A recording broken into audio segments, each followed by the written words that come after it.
দেশে শান্তি শৃঙ্খলা ফিরিয়ে আনতে দ্রুত নির্বাচন দরকার। এ নিয়ে দ্বিমত থাকলে রাষ্ট্র পরিচালনা ক্ষতিগ্রস্ত হতে পারে বলে মনে করেন বিএনপির স্থায়ী কমিটির সদস্য আমির খসরু মাহমুদ চৌধুরী। স্থায়ী কমিটির আরেক সদস্য হাফিজ উদ্দিন আহমেদ বলেন, অন্তর্বর্তী সরকারের ক্ষমতা দীর্ঘস্থায়ী করার ষড়যন্ত্র মেনে নেবে না জাতি। 4 মাসে জাতির কাঙ্ক্ষিত সংস্কার হয়নি বলে হতাশা প্রকাশ করেন তিনি। জাহিদ রহমানের রিপোর্ট। বছর শেষের খুশি নগদে হবে বেশি। নগদ পেমেন্টে নির্দিষ্ট ক্যাটাগরির কেনাকাটায় 300 টাকা পর্যন্ত ক্যাশব্যাক। অন্তর্বর্তী সরকারের দায়িত্ব নেওয়ার 5 মাস চলছে। এরই মধ্যে বেশ কয়েকটি সংস্কার কমিশন গঠিত হয়েছে। তাদের প্রস্তাব জমা দেওয়ার সময় শেষ হচ্ছে ডিসেম্বরে। নির্বাচনের রোডম্যাপ নিয়ে রাজনৈতিক দলগুলোর দাবির মুখে সরকার 2026 সালের জুনের মধ্যে নির্বাচনের আয়োজনের কথা জানিয়েছে। 2026-এর জুনের 30 তারিখে এমন বক্তব্য জনমনে বিরূপ প্রতিক্রিয়া সৃষ্টি করেছে বলে মনে করেন বিএনপির স্থায়ী কমিটির সদস্য হাফিজ উদ্দিন আহমেদ। কিছু সংখ্যক আতেল বসে বসে তারা বাংলাদেশের ভাগ্য নির্ধারণ করবে, তারা সংবিধান সংশোধন করবে, তাদের ইচ্ছামতো সংস্কার করবে, জনগণের কোনো ভূমিকা নাই, এটাই আমাদের কাছে দৃশ্যমান হয়। তো যখন নির্বাচিত সরকার থাকে না, তখন এই ধরনের অনেক গায়ে মানে না আপনি মোড়লে দেখা পাওয়া যায়। এটি অত্যন্ত দুঃখজনক। যাদের এই আন্দোলনের সাথে কোনো সম্পৃক্ততা নাই, যারা শেখ হাসিনার সাথে ছিলেন, তারা এখন ভালো পজিশনে আছেন, তারা এখন জাতিকে নসিহত করছেন।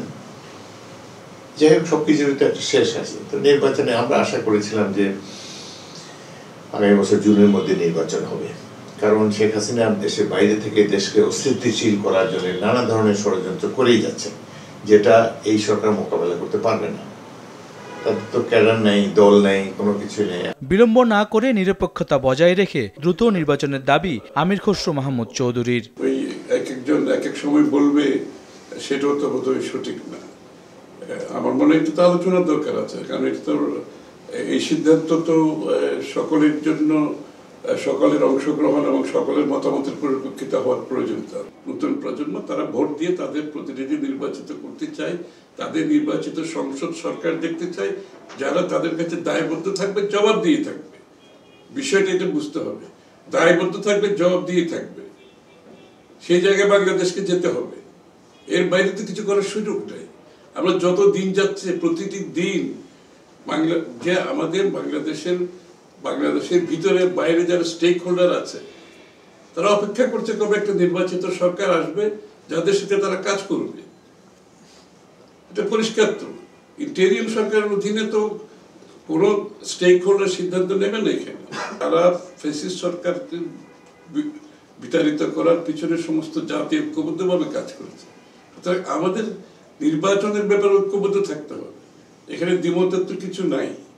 যত বেশি বিলম্বিত হবে, তত বেশি দৈনন্দিন রাষ্ট্র পরিচালনা আরো কঠিন হবে। এটা তো খুবই স্বাভাবিক। যদি নিরপেক্ষতা বজায় রাখতে পারে, তাদের নিরপেক্ষতা নিয়ে যদি কোনো প্রশ্ন না উঠে, তাহলে তারা তত্ত্বাবধায়ক সরকারের দায়িত্ব নিলে কেউ আপত্তি করবে। কারো আজ্ঞাবহ নয়, নিজেদের ভোটে নির্বাচিত সরকারকে ক্ষমতায় দেখতে চায় জনগণ, এমন মন্তব্য বিএনপি নেতাদের। প্রতিবেশী রাষ্ট্র শেখ হাসিনাকে আবার বসিয়ে দেওয়ার জন্য তারা তৎপর, এবং তাদের একটা আজ্ঞাবহ সরকার দরকার বাংলাদেশে যে কারো আজ্ঞাবহ হবে না। বাংলাদেশের স্বাধীনতা, সার্বভৌমত্ব যে কখনোই কোনো ধরনের কম্প্রোমাইজের মধ্যে হবে না, এই ব্যাপারে আমরা জনগণকে অবহিত করব। ভারত ইস্যুতে তো বাংলাদেশের মানুষ, ভারত বাংলাদেশের যে সম্পর্ক গড়ে তোলার কথা, সেই সম্পর্ক যে বিনষ্ট হয়েছে, এটাতে নিয়ে কোনো কারো সন্দেহ নেই। এবং তারা সেটাকে তারা ভালোর দিকে নিয়ে যাওয়ার জন্য চেষ্টা করা উচিত। আরো খারাপের দিকে নিয়ে না গিয়ে তারা সেটা আগামী দিনে সেই সম্পর্কটা, সুসম্পর্কটা কিভাবে গড়ে তোলা যায়, সে পরস্পরের সম্মানবোধ রেখে, পরস্পরের স্বার্থ সংরক্ষণ করে এবং অভ্যন্তরীণ বিষয়ে হস্তক্ষেপ না করে কিভাবে দুই দেশের সম্পর্ক করা যায়, ভারতকে সেদিকে চিন্তা করতে হবে। রাজনৈতিক দলগুলোর সাথে আলোচনা করে আগামী বছরের মাঝামাঝির আগেই নির্বাচন দেওয়ার দাবি বিএনপির। সংস্কার করা তো সোজা না, 4 মাস তো চলে গেল, কি সংস্কার, কোথায় কি সংস্কার হয়েছে। জাহিদ রহমান, RTV, ঢাকা।